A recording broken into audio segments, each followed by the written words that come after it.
ओम श्री परमात्मने नमः। ओम श्री राधा कृष्णाभ्याम नमो नमः। एक समय श्री सूत जी अन्य ऋषियों से कहते हैं कि हे मुनिगण, आज सप्ताह श्रवण की मैंने यह बड़ी ही अलौकिक महिमा देखी। यहाँ तो जो बड़े मूर्ख, दुष्ट और पशु पक्षी भी हैं, वे सभी अत्यंत निष्पाप हो गए हैं। अतः इसमें संदेह नहीं कि कलिकाल में चित्त की शुद्धि के लिए इस भागवत कथा के समान मृत्यु लोक में पाप पुंज का नाश करने वाला कोई दूसरा पवित्र साधन नहीं है। हे मुनिवर, आप लोग बड़े कृपालु हैं। आपने संसार के कल्याण का विचार करके यह बिल्कुल निराला ही मार्ग निकाला है।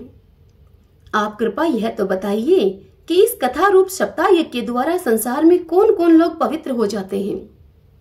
तब सनकादिक ने कहा, जो लोग सदा तरह तरह के पाप किया करते हैं, निरंतर दुराचार में ही तत्पर रहते हैं और उल्टे मार्गों से चलते हैं, तथा जो क्रोध अग्नि से जलते रहने वाले कुटिल और कामपरायण हैं, वे सभी इस कलयुग में सप्ताह यज्ञ से पवित्र हो जाते हैं। जो सत्य से च्युत, माता पिता की निंदा करने वाले, तृष्णा के मारे व्याकुल, आश्रम धर्म से रहित, दंभी, दूसरों की उन्नति को देखकर कुढ़ने वाले और दूसरों को दुख देने वाले हैं, वे भी कलयुग में सप्ताह यज्ञ से पवित्र हो जाते हैं। जो मदिरापान, ब्रह्म हत्या, स्वर्ण की चोरी, गुरु स्त्री गमन और विश्वासघात, ये 5 महापाप करने वाले, छल, छदम प्रायण क्रूर पिशाचों के समान निर्दयी, ब्राह्मणों के धन से पुष्ट होने वाले और व्याभिचारी हैं, वे भी कलयुग में इस सप्ताह यज्ञ से पवित्र हो जाते हैं। जो दुष्ट, आग्रह पूर्वक सर्वदा मन, वाणी या शरीर से पाप करते रहते हैं, दूसरों के धन से ही पुष्ट होते हैं तथा मलिन मन और दुष्ट हृदय वाले हैं, वे भी कलयुग में सप्ताह यज्ञ से पवित्र हो जाते हैं। हे नारद जी, अब हम तुम्हें इस विषय में एक प्राचीन इतिहास सुनाते हैं। इसके सुनने मात्र से ही सब पाप नष्ट हो जाते हैं। पूर्व काल में तुंगभद्रा नदी के तट पर एक अनुपम नगर बसा हुआ था। वहां सभी वर्णों के लोग अपने अपने धर्मों का आचरण करते हुए सत्य और सत्य कर्मों में तत्पर रहते थे। उस नगर में समस्त वेदों का विशेषज्ञ और श्रोत स्मार्त कर्मों में निपुण एक आत्मदेव नामक ब्राह्मण रहता था। वह साक्षात दूसरे सूर्य के समान तेजस्वी था। वह धनी होने पर भी भिक्षाजीवी था। उसकी प्यारी पत्नी धुंधली, कुलीन एवं सुंदरी होने पर भी सदा अपनी बात पर अड़ जाने वाली थी। उसे लोगों की बात करने में बड़ा ही सुख मिलता था। स्वभाव से वह क्रूर थी, प्रायः कुछ न कुछ बकवाद किया ही करती रहती थी। गृह कार्य में निपुण थी, कृपण थी और झगड़ालू भी थी। इस प्रकार ब्राह्मण दंपति बड़े प्रेम से अपने घर में रहते और विहार किया करते थे। उनके पास अर्थ और भोग विलास की सामग्री बहुत थी। घर द्वार भी उनके सुंदर थे, परंतु उससे उन्हें सुख नहीं था। जब अवस्था बहुत उनकी ढल गई, तब उन्होंने संतान के लिए तरह तरह के पुण्य कर्म आरंभ किए और वे दीन दुखियों को गौ, पृथ्वी, स्वर्ण और वस्त्र आदि दान करने लगे। इस प्रकार धर्म मार्ग में उन्होंने अपना आधा धन समाप्त कर दिया, तो भी उन्हें पुत्र या पुत्री किसी का भी मुख देखने को न मिला। इसलिए अब वह ब्राह्मण बहुत ही चिंतातुर रहने लगा। एक दिन वह ब्राह्मण देवता बहुत दुखी होकर घर से निकलकर वन को चल दिया। दोपहर के समय अब उसे प्यास लगी, इसलिए वह एक तालाब पर आया। संतान के अभाव के दुख ने उसके शरीर को बहुत सुखा दिया था, इसलिए थक जाने के कारण जल पीकर वह वहीं पर बैठ गया। 2 घड़ी बीतने पर वहां एक सन्यासी महात्मा आए। जब ब्राह्मण देवता ने देखा कि वे जल पी चुके हैं, तब वह उनके पास गया और चरणों में उन्हें नमस्कार करने के बाद सामने खड़े होकर उनके वह लंबी लंबी सांसें लेने लगा। तब सन्यासी ने यह देखकर उससे पूछा कि कहो ब्राह्मण देवता, रोते क्यों हो? ऐसी तुम्हें क्या भारी चिंता है? तुम जल्द ही मुझे अपने इस दुख का कारण बताओ। तब उस ब्राह्मण आत्मदेव ने कहा कि महाराज, मैं अपने पूर्व जन्म के पापों से संचित दुख का क्या वर्णन करूं आपसे। अब मेरे पितर भी मेरे द्वारा दी गई जलांजलि के जल को अपने चिंता जनित सांसों से कुछ गर्म करके पीते हैं। देवता और ब्राह्मण मेरा दिया हुआ प्रसन्न मन से स्वीकार नहीं करते। संतान के लिए मैं इतना दुखी हो गया हूं कि मुझे अब सब सोना ही सोना दिखाई देता है। मैं प्राण त्यागने के लिए यहाँ पर आया हूँ। संतानहीन जीवन को धिक्कार है, संतानहीन ग्रह को धिक्कार है, संतानहीन धन को धिक्कार है और संतानहीन कुल को धिक्कार है। मैं जिस गाय को पालता हूँ वह भी सर्वथा बांझ हो जाती है। जो पेड़ लगाता हूँ उस पर भी फल फूल नहीं लगते। मेरे घर में जो फल आता है वह भी बहुत जल्दी ही सड़ जाता है। जब मैं ऐसा अभागा और पुत्रहीन हूँ तब फिर इस जीवन को रखकर मुझे क्या करना है। इस प्रकार कहकर वह ब्राह्मण देवता दुख से व्याकुल होकर उन सन्यासी महात्मा के पास खड़ा होकर फूट फूट कर रोने लगा। तब उन यतिवर के हृदय में बड़ी करुणा उत्पन्न हुई। वे योगनिष्ठ थे। उन्होंने उसके ललाट की रेखाएं देखकर सारा वृत्तांत जान लिया और फिर उस ब्राह्मण देवता से विस्तार पूर्वक कहने लगे। सन्यासी ने कहा, हे ब्राह्मण देवता, इस प्रजा प्राप्ति का मोह त्याग दो। तुम कर्म की गति प्रबल है, विवेक का आश्रय लेकर संसार की वासना को छोड़ दो। हे विप्रवर, सुनो, मैंने इस समय तुम्हारा प्रारब्ध देखकर निश्चय किया है कि 7 जन्म तक तुम्हारे कोई संतान किसी प्रकार से नहीं हो सकती। पूर्व काल में राजा सगर एवं अंग को संतान के कारण दुख भोगना पड़ा था। हे ब्राह्मण, अब तुम कुटुंबी की आशा छोड़ दो। संन्यास में ही सब प्रकार का सुख है। यह सुनकर ब्राह्मण ने कहा, हे महात्मा जी, विवेक से मेरा क्या होगा? मुझे तो बलपूर्वक आप पुत्र दीजिए, नहीं तो मैं अभी आपके सामने ही शोक मूर्छित होकर अपने प्राणों को त्यागता हूँ।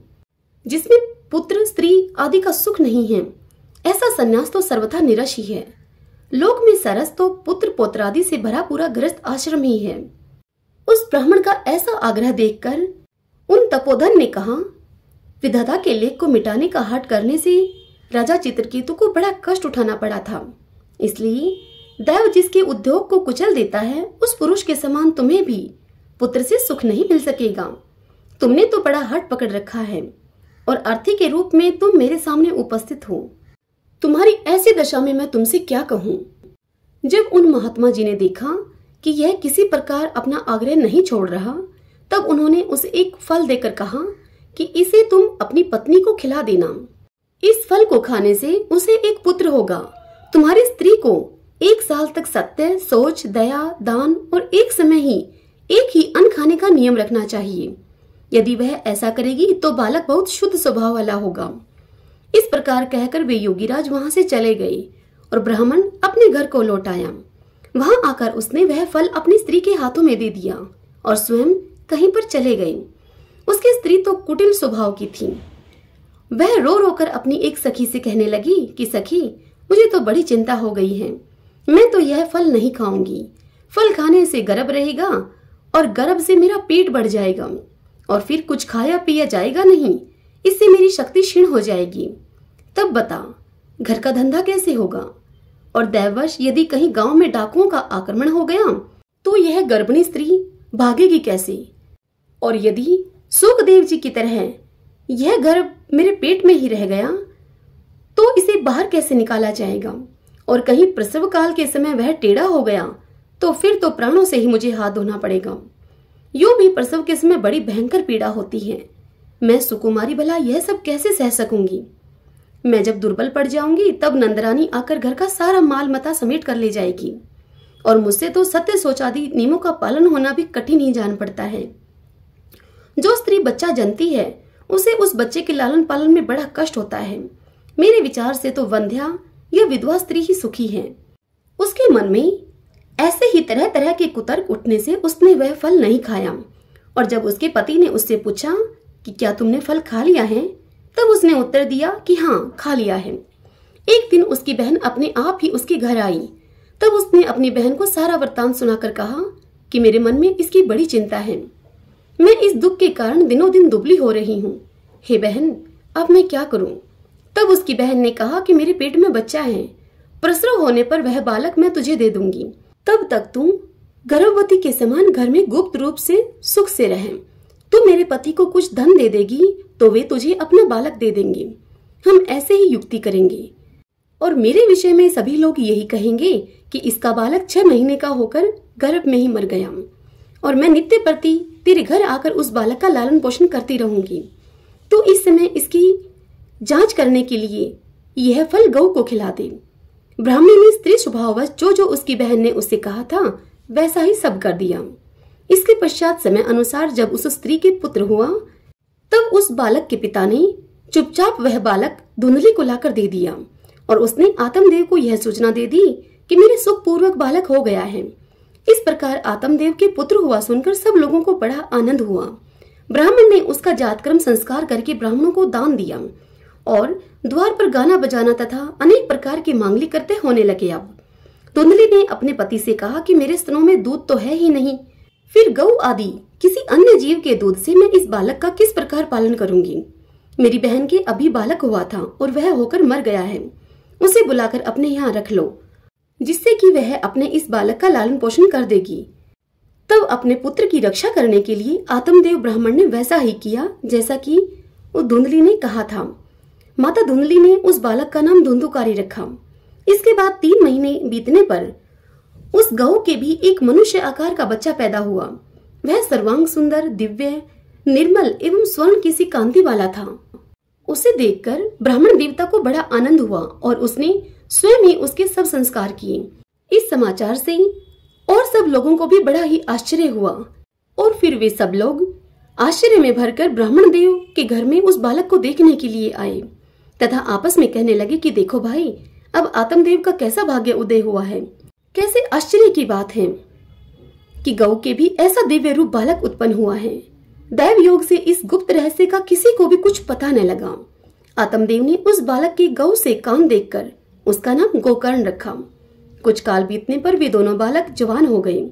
उनमें गोकर्ण तो बड़ा पंडित और ज्ञानी हुआ, किंतु धुंधुकारी बड़ा ही दुष्ट निकला। स्नान शौच आदि ब्राह्मणों उचित आचारों का उसमें नाम भी न था और न खान पान का ही वह कोई परहेज करता था। क्रोध उसमें इतना बढ़ा चढ़ा था कि वह बुरी बुरी वस्तुओं का संग्रह किया करता था। मुर्दे के हाथ से छुआया हुआ अन्न भी वह खा लेता था। दूसरों की चोरी करना और सब लोगों से द्वेष बढ़ाना उसका स्वभाव बन गया था। छिपी छिपी वह दूसरों के घरों में आग लगा देता था। दूसरों के बालकों को वह खिलाने के लिए अपनी गोद में लेता और फिर चट से उन बालकों को कुएं में डाल देता था। हिंसा का उसे व्यसन सा हो गया था। हर समय वह अस्त्र शस्त्र धारण किए रहता और बेचारे अंधे और दीन दुखियों को व्यर्थ में तंग करता। चांडोलों से उसका विशेष प्रेम था। बस हाथ में फंदा लिए कुत्तों की टोली के साथ शिकार के टोह में वह घूमता रहता था। वैश्याओं के जाल में फंसकर उसने अपने पिता की सारी संपत्ति नष्ट कर दी। एक दिन माता पिता को मार पीट कर घर के बाहर सब बर्तन भांडे उठा ले गया। इस प्रकार जब सारी संपत्ति सुहा हो गई तब उसका करपण पिता फूट फूट कर एक दिन रोने लगा और बोला, इससे तो इसकी माँ का बांझ रहना ही अच्छा था। कुपुत्र तो बड़ा ही दुखदायी होता है। अब मैं कहाँ रहूं, कहाँ जाऊं? मेरे इस संकट को कौन काटेगा? हाय, मेरे ऊपर तो बड़ी विपत्ति आ पड़ी है। इस दुख के कारण अवश्य मुझे एक दिन अपने प्राण छोड़ने पड़ेंगे। उसी समय परम ज्ञानी गोकर्ण जी वहां पर आए और उन्होंने पिता को वैराग्य का उपदेश देते हुए बहुत समझाया। गोकर्ण जी बोले, हे पिताजी, यह संसार असार है। यह अत्यंत दुखरूप और मोह में डालने वाला है। पुत्र किसका, धन किसका? स्नेहवान पुरुष दिन रात दीपक के समान जलता रहता है। सुख न तो इंद्र को है और न चक्रवर्ती राजा को ही है। सुख है तो केवल विरक्त को, एकांत जीवी मुनि को है। यह मेरा पुत्र है, इस अज्ञान को छोड़ दीजिए। मोह से नरक की प्राप्ति होती है। यह शरीर तो नष्ट होगा ही, इसलिए सब कुछ छोड़कर आप वन में चले जाइए।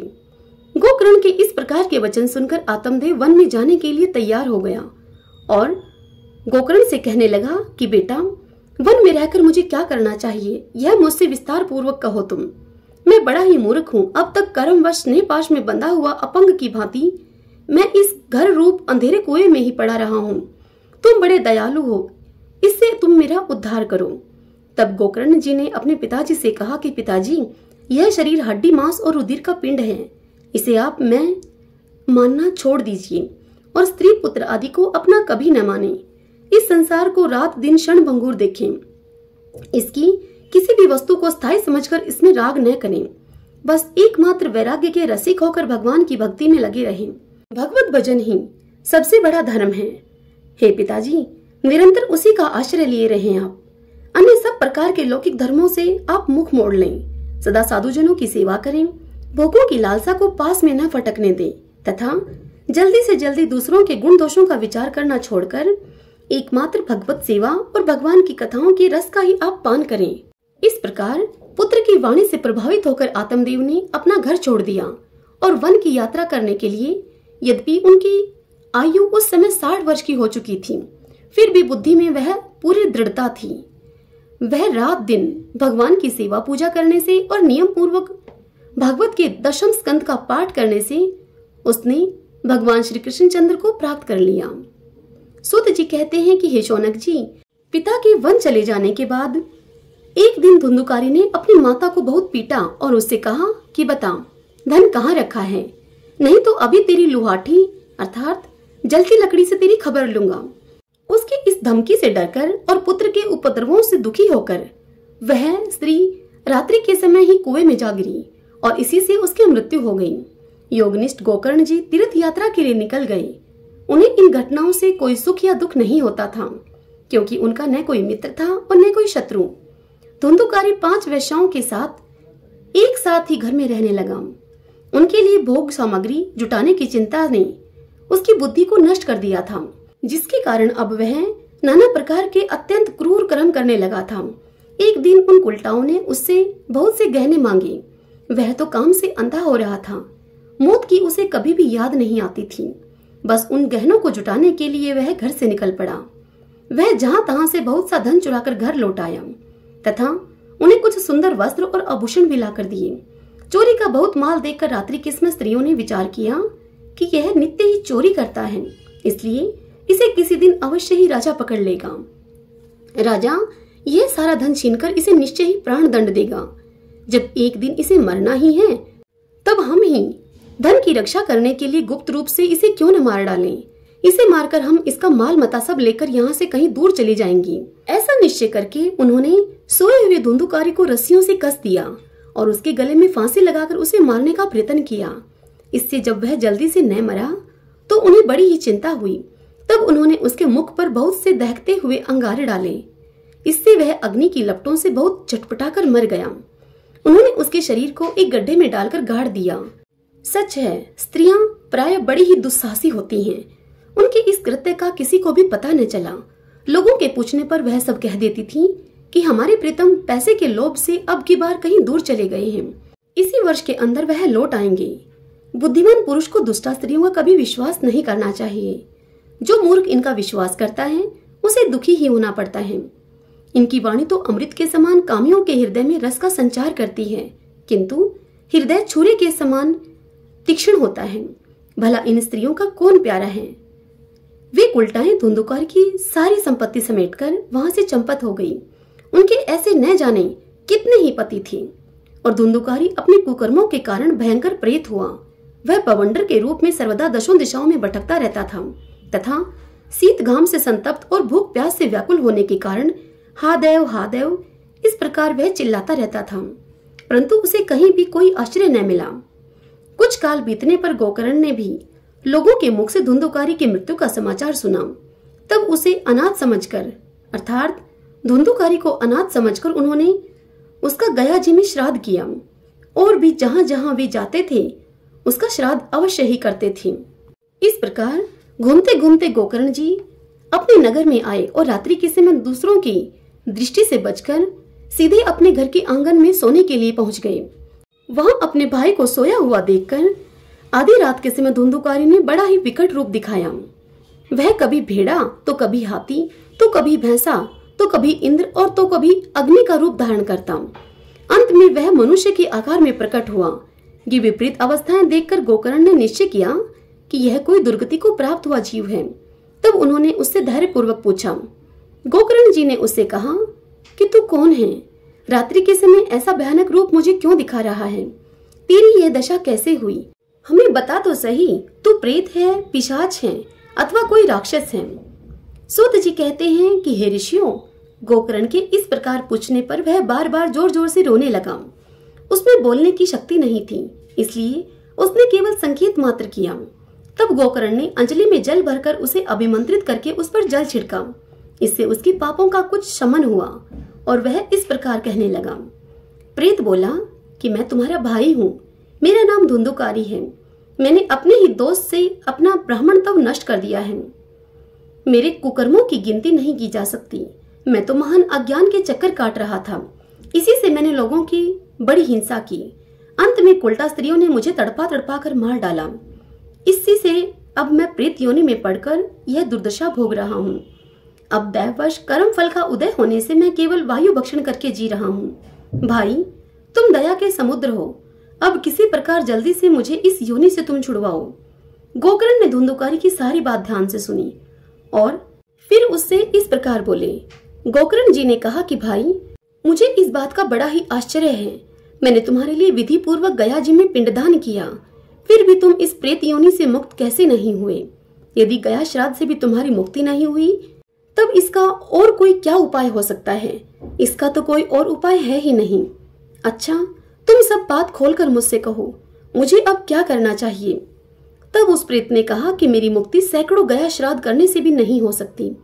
अब तो तुम इसका कोई और ही उपाय सोचो। प्रेत की इस बात को सुनकर गोकर्ण को बड़ा ही आश्चर्य हुआ। वे कहने लगी कि यदि सैकड़ों गया श्राद्धों से भी तुम्हारी मुक्ति नहीं हो सकती, तब तो तुम्हारी मुक्ति असंभव ही है। अच्छा, अभी तो तुम निर्भय होकर अपने स्थान पर ही रहो। मैं विचार करके तुम्हारी मुक्ति के लिए कोई अन्य उपाय करूंगा। गोकर्ण की आज्ञा पाकर धुंधुकारी वहां से अपने स्थान पर चला गया। इधर गोकर्ण ने रात भर विचार किया, तब भी उन्हें कोई और उपाय नहीं सूझा। प्रातःकाल उनको आया हुआ देखकर अन्य प्रेमी उनसे मिलने के लिए आए। तब गोकर्ण ने रात में जो कुछ जिस प्रकार हुआ था सब उनसे कह सुनाया। उनमें से जो लोग विद्वान, योगनिष्ठ, ज्ञानी और वेदज्ञ थे, उन सब ने भी अनेक शास्त्रों को उलट पलट कर देखा, तो भी उसकी मुक्ति का उन्हें कोई उपाय न मिला। तब सबने यही निश्चय किया कि इस विषय में सूर्य नारायण जो आज्ञा करेंगे हमें वही करना चाहिए। अतः गोकर्ण ने अपने तपोबल से सूर्य की गति को रोक दिया। उन्होंने भगवान की स्तुति की कि हे भगवान, आप सारे संसार के साक्षी हैं, मैं आपको नमस्कार करता हूँ। आप मुझे कृपा करके धुंधुकारी की मुक्ति का कोई साधन बताइए। गोकर्ण की यह प्रार्थना सुनकर सूर्यदेव ने दूर से ही स्पष्ट शब्दों में उनसे कहा। सूर्य नारायण भगवान ने स्पष्ट शब्दों में इस प्रकार कहा, श्रीमद् भागवत से मुक्ति हो सकती है, इसलिए तुम उसका सप्ताह पारायण करो। सूर्य का यह धर्ममय वचन वहां सभी लोगों ने सुना। तब सबने यही कहा कि प्रयत्न पूर्वक आप यही करो। है भी यह साधन बहुत सरल। अतः गोकर्ण जी भी तद अनुसार निश्चय करके कथा सुनाने के लिए तैयार हो गए। देश और गांव से अनेकों लोग कथा सुनने के लिए वहां आए। बहुत से लंगड़े, लूले, अंधे, बूढ़े और मंदबुद्धि पुरुष भी अपने पापों की निवृत्ति के उद्देश्य से वहां पर आ पहुंचे। इस प्रकार वहां इतनी भीड़ हो गई कि उसे देखकर देवताओं को भी आश्चर्य होता था। जब गोकर्ण जी व्यास गद्दी पर बैठकर यह कथा कहने लगे, तब वह प्रेत वहां पर आ पहुंचा और इधर उधर बैठने के लिए स्थान ढूंढने लगा। इतने में ही उसकी दृष्टि एक सीधे रखे हुए 7 गांठों के बांस पर पड़ी। उसके नीचे के छिद्र में घुसकर वह प्रेत कथा सुनने के लिए बैठ गया। वायु रूप होने के कारण वह बाहर कहीं बैठ तो सकता नहीं था, इसलिए वह बांस में घुस गया। गोकर्ण जी ने एक वैष्णव ब्राह्मण को मुख्य श्रोता बनाया और प्रथम स्कंद से ही स्पष्ट अक्षर में कथा कहनी और सुनानी आरंभ कर दी। सायंकाल में जब कथा को विश्राम दिया गया, तब एक बड़ी विचित्र बात हुई। वहां सभासदों के देखते ही देखते उस बांस की एक गांठ तड़ तड़ का शब्द करती हुई फट गई। इसी प्रकार दूसरे दिन सायंकाल में दूसरी गांठ फटी और तीसरे दिन उसी प्रकार तीसरी गांठ फटी। इस प्रकार 7 दिनों में 7 गांठों को फोड़कर धुंधुकारी 12 स्कंदों को सुनने के पश्चात पवित्र होकर प्रेत योनि से मुक्त हो गया और दिव्य रूप धारण करके सबके सामने प्रकट हुआ। उसका मेघ के समान श्याम शरीर पीतांबर और तुलसी की मालाओं से सुशोभित था तथा सिर पर मनोहर मुकुट और कानों में कमनीय कुंडल झिलमिला रहे थे। उसने तुरंत अपने भाई गोकर्ण को प्रणाम करके कहा कि भाई, तुमने कृपा करके मुझे प्रेत योनि की यातनाओं से मुक्त कर दिया है। यह प्रेत पीड़ा का नाश करने वाली श्रीमद् भागवत की कथा धन्य है तथा श्री कृष्ण चंद्र के धाम की प्राप्ति कराने वाला इसका सप्ताह पारायण भी धन्य है। जब सप्ताह श्रवण का योग लगता है, तब सब पाप थर्रा उठते हैं कि अब यह भागवत की कथा जल्द ही हमारा अंत कर देगी।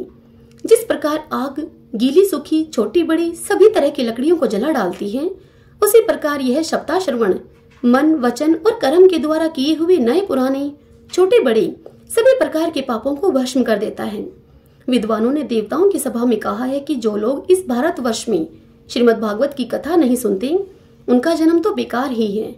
भला मोह पूर्वक लालन पालन करके यदि इस अनित्य शरीर को हष्ट पुष्ट और बलवान बना भी लिया, तो भी श्रीमद् भागवत की कथा सुने बिना इससे क्या लाभ हुआ? अस्थियां ही इस शरीर के आधार स्तंभ हैं। नस नाड़ी रूप रस्सियों से यह शरीर बंधा हुआ है। ऊपर से इस पर मांस और रक्त थोपकर इसे चर्म से मंड दिया गया है।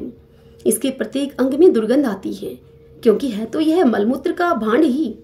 वृद्धा अवस्था और शोक के कारण यह परिणाम में दुखमय ही है। रोगों का तो घर ही ठहरा है यह निरंतर किसी न किसी कामना से पीड़ित रहता है, कभी इसकी तृप्ति नहीं होती। इसे धारण किए रहना भी एक भार ही है। इसके रोम रोम में दोष भरे हुए हैं और नष्ट होने में इसे एक क्षण भी नहीं लगता। अंत में यदि इसे गाड़ दिया जाता है तो इसके कीड़े बन जाते हैं। कोई पशु खा जाता है तो यह विष्टा हो जाता है, और अग्नि में यदि यह जला दिया जाता है तो यह भस्म की ढेरी हो जाता है। ये तीन ही इसकी गतियां बताई गई हैं। ऐसे अस्थिर शरीर से मनुष्य अविनाशी फल देने वाला काम क्यों नहीं बना लेता? जो अन्न प्रातःकाल पकाया जाता है वह सायंकाल तक बिगड़ जाता है, फिर उसी के रस से पुष्ट हुए शरीर की नित्यता कैसी है ये? इस लोक में सप्ताह श्रवण करने से भगवान की शीघ्र ही प्राप्ति हो सकती है। अतः सब प्रकार के दोषों की निवृत्ति के लिए एकमात्र यही साधन है। जो लोग भागवत की कथा से वंचित हैं, वे तो जल में बुद्ध और जीवों में मच्छरों के समान केवल मरने के लिए ही पैदा होते हैं। भला जिसके प्रभाव से जड़ और सूखे हुए बांस की गांठें फट सकती हैं, उस भागवत कथा का श्रवण करने से चित्त की गांठों का खुल जाना कौन बड़ी बात है? सप्ताह श्रवण करने से मनुष्य के हृदय की गांठ खुल जाती है, उसके समस्त संशय छीन भिन्न हो जाते हैं और सारे कर्म उसके क्षीण हो जाते हैं। यह भागवत कथा रूप तीर्थ संसार के कीचड़ को धोने में बड़ा ही पटु है। विद्वानों का कथन है कि जब यह हृदय में स्थित हो जाता है तो मनुष्य की मुक्ति निश्चय ही समझनी चाहिए। जिस समय धुंधुकारी ये सब बातें कह रहा था, जिसके लिए बैकुंठवासी पार्षदों के सहित एक विमान उतरा, उससे सब और मंडलाकार प्रकाश फैल रहा था। सब लोगों के सामने ही धुंधुकारी उस विमान पर चढ़ गया। तब उस विमान पर आए हुए पार्षदों को देखकर उनसे गोकर्ण जी ने यह बात कही।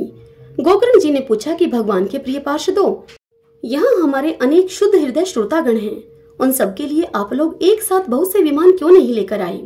हम देखते हैं कि सभी ने यहाँ समान रूप से कथा सुनी है, फिर फल में इस प्रकार का भेद क्यों हुआ, यह आप बताइए मुझे।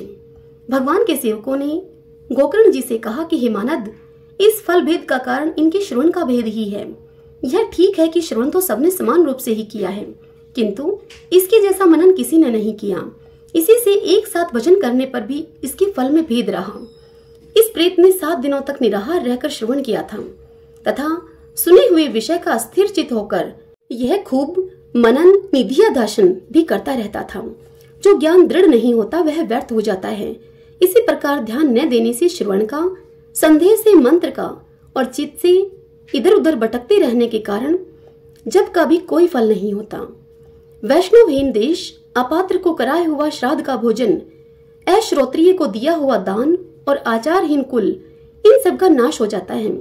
गुरु वचनों में विश्वास, दीनता का भाव, मन के दोषों पर विजय और कथा में चित्त की एकाग्रता इत्यादि नियमों का यदि पालन किया जाए तो श्रवण का यथार्थ फल मिलता है।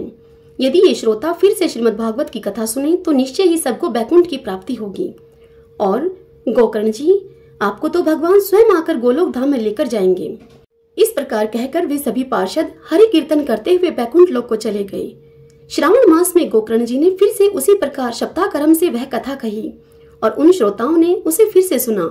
हे नारद जी, इस कथा की समाप्ति पर जो कुछ हुआ वह आप सुनिए। वहाँ भक्तों से भरे हुए विमानों के साथ भगवान प्रकट हुए। सब ओर से खूब जय जयकार और नमस्कार की ध्वनियां होने लगी। भगवान स्वयं हर्षित होकर अपने 5 जन्य शंख की ध्वनि करने लगे और उन्होंने गोकर्ण को हृदय से लगाकर अपने ही समान बना लिया। उन्होंने क्षण भर में ही अन्य सब श्रोताओं को भी मेघ के समान श्याम वर्ण, रेशमी पीताम्बर धारी तथा क्रीट और कुंडल आदि से विभूषित कर दिया। उस गांव में कुत्ते और चांडाल पर्यंत जितने भी जीव थे वे सभी गोकर्ण जी की कृपा से विमानों पर चढ़ा लिए गए तथा जहाँ योगी जन जाते हैं उस भगवत धाम में वे भेज दिए गए। इस प्रकार भगत वत्सल भगवान श्री कृष्ण कथा श्रवण से प्रसन्न होकर गोकर्ण जी को अपने साथ में लेकर अपने ग्वाल बालों के प्रिय गोलोक धाम में चले गए। पूर्व काल में जैसे अयोध्यावासी भगवान श्री राम के साथ साकेत धाम सिधारे थे, उसी प्रकार भगवान श्री कृष्ण उन सबको योगी दुर्लभ गोलोक धाम में लेकर चले गए। जिस लोक में सूर्य, चंद्रमा और सिद्धों को भी कभी गति नहीं हो सकती, उसमें वे श्रीमद् भागवत श्रवण करने से चले गए। हे नारद जी, सप्ताह यज्ञ के द्वारा कथा श्रवण करने से जैसा उज्जवल फल संचित होता है, उसके विषय में हम आपसे क्या कहें। अजी, जिन्होंने अपने करणपुट से गोकर्ण जी की कथा एक अक्षर का भी पान किया था, वे फिर माता के गर्भ में नहीं आए। जिस गति को लोग वायु, जल या पत्ते खाकर शरीर सुखाने से बहुत काल तक घोर तपस्या करने से और योगा अभ्यास से भी नहीं पा सकते, उसे वे भागवत कथा के सप्ताह श्रवण से सहज में ही प्राप्त कर लेते हैं। इस परम पवित्र इतिहास का पाठ चित्रकूट पर विराजमान मुनीश्वर शांडिल्य भी ब्रह्मानंद में मगन होकर करते रहते हैं। यह कथा बड़ी ही पवित्र है, एक बार के श्रवण से ही समस्त पाप राशि को भस्म कर देती है। यदि इसका श्राद्ध के समय पाठ किया जाए तो इससे पितृगणों को बड़ी तृप्ति होती है और नित्य पाठ करने से तो उन्हें मोक्ष की प्राप्ति होती है। हरि ओम तत्सत। ओम नमो भगवते वासुदेवाय। ओम श्री परमात्मने नमः।